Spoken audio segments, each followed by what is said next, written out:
Two horses, a 15-year-old half Arabian mare and an 8-year-old quarter horse gelding, are being used in a lesson program, but they have been acting out of their normal behaviors. Each horse must remain sound and sane in order to participate in 3.5 lessons per week. The horses have been showing signs of potential dental and hoof issues. We will further describe our courses of action as barn managers and owners in determining steps to remedy each horse while keeping in mind the budget constraints, which include $250 per horse for health care and a $1,000 emergency fund for any other expenses that come up with the horses. Prissy, the 15-year-old half Arabian mare, has been showing signs of tossing her head when she's being ridden. She seems harder to handle and resistant to the rider cues. So our initial thoughts are she has a potential tooth problem. She's having bit sensitivity, changes in bit acceptance, and she's tossing her head. So we're thinking that maybe she's having a root issue, which is equine odontoclastic tooth resorption hypercementosis. And this is common in horses of her age, which are 15 years and older. And a common symptom of the EORTH is horses showing irritable behaviors when being bridled or ridden. So we want to have a vet come out to check her teeth.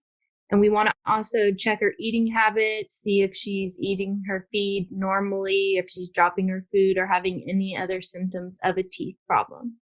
So like we said, we wanted the vet to come out, and we specifically want to get radiographs done of the teeth. And depending on how bad the EORTH is, we're probably going to have to extract those teeth. And based on her symptoms shown, that's most likely the conclusion we're going to have to come to. So some ways that we can assist that, if the teeth do have to be taken out, then we would probably have to ride with no bit, or ride not at all for about 2 to 4 weeks. And we would also have to put her on a soft food diet. So some budget constraints that we saw with that, price is going to depend on how many teeth are infected. So the more teeth that are damaged, the more expensive it's going to be. Radiographs and other vet fees are also going to add up very quickly. And then, we're not going to have that revenue if we do take Prissy off for 2 to 4 weeks, unless we decide to ride without a bit. So the conclusion we came for Prissy is that she's probably not a liability to use in beginner lessons. Some people may not feel comfortable having beginners not use a bit, but we thought it could be a useful teaching tool for beginners. We personally think that maybe some beginners don't even need to start with a bit anyways until they learn how to properly use one. So it could actually be very beneficial to the riding students. And then that way Prissy is also still bringing in revenue, since beginner lessons make up 70% of her riding time. And then we will follow up with Cooper next. So for our second horse, we have Cooper, who is an 8-year-old quarter horse. He teaches English and Western lessons for beginner and intermediate riders and likes the pattern work and small jump courses. He's important to the program because he's a crossover horse and is handy with flying lead changes while also being an easygoing guy. He developed a head bob at the walk and trot and is stiff when asked to pick up his feet. He seems to be shorter strided on his hind end, even with some time off and butte. So initially, to evaluate the situation, we would look to see if it could be a problem associated with his trimming.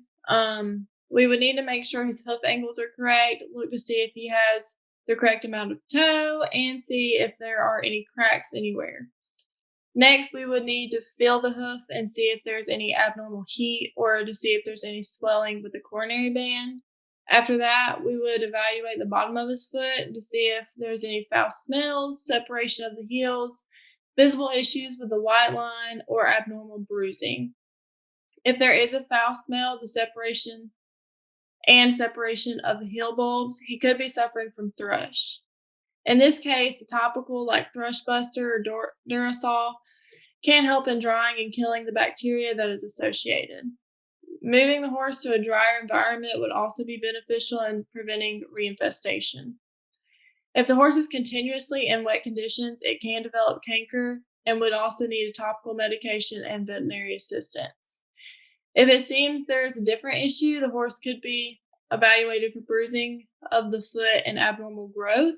Growth rings, bruising, contracted heels, and waving could be caused by improper shoeing. Abscesses are also common in causing lameness in horses.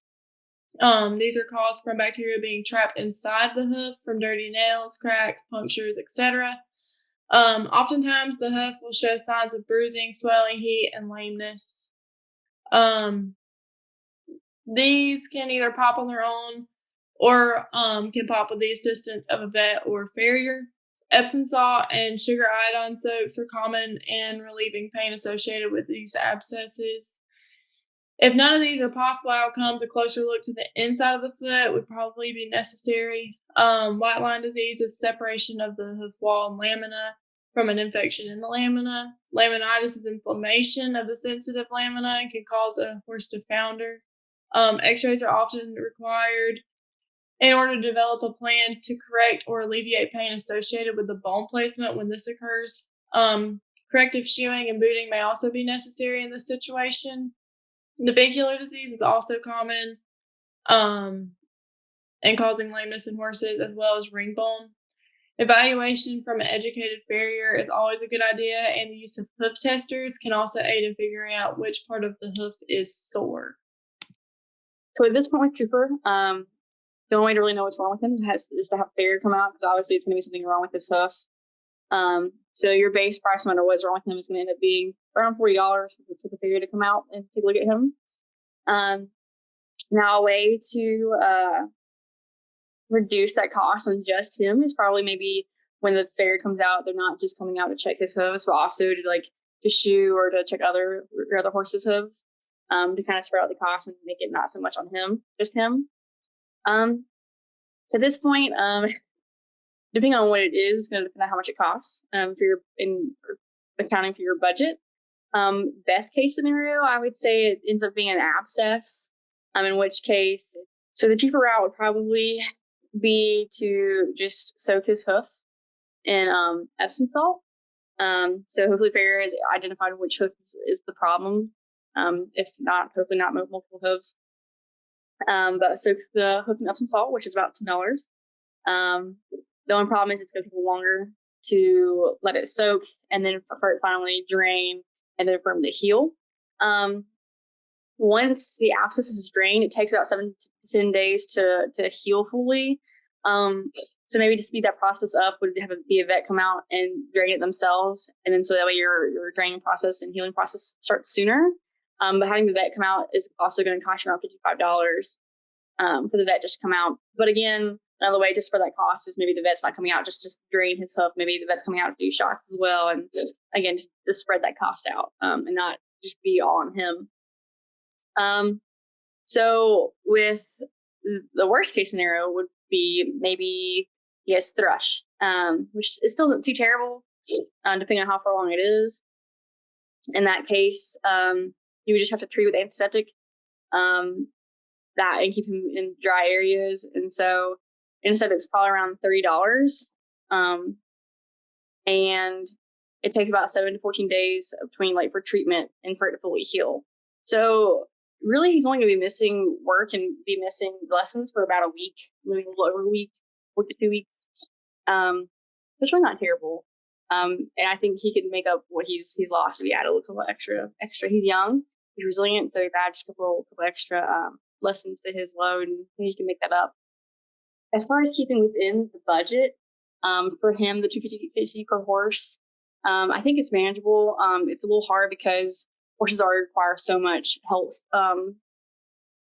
things on top of the emergency stuff.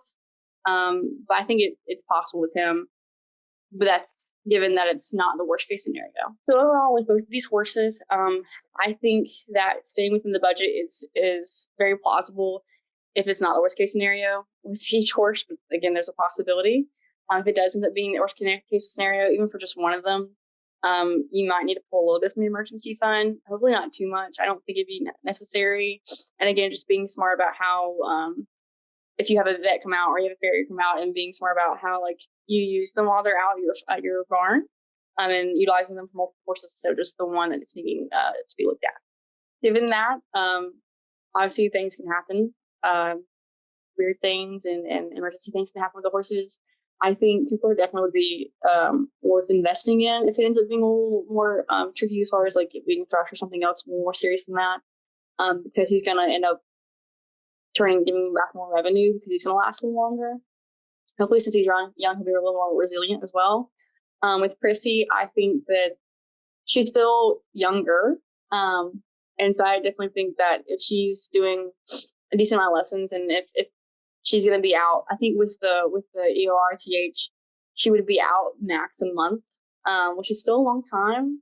But in the end, if it ends up improving her overall health and ends up meaning she can do more lessons, I think it would be worth it. And still, again, if you pull a little bit from the emergency fund, I think you could easily save that back up in the end.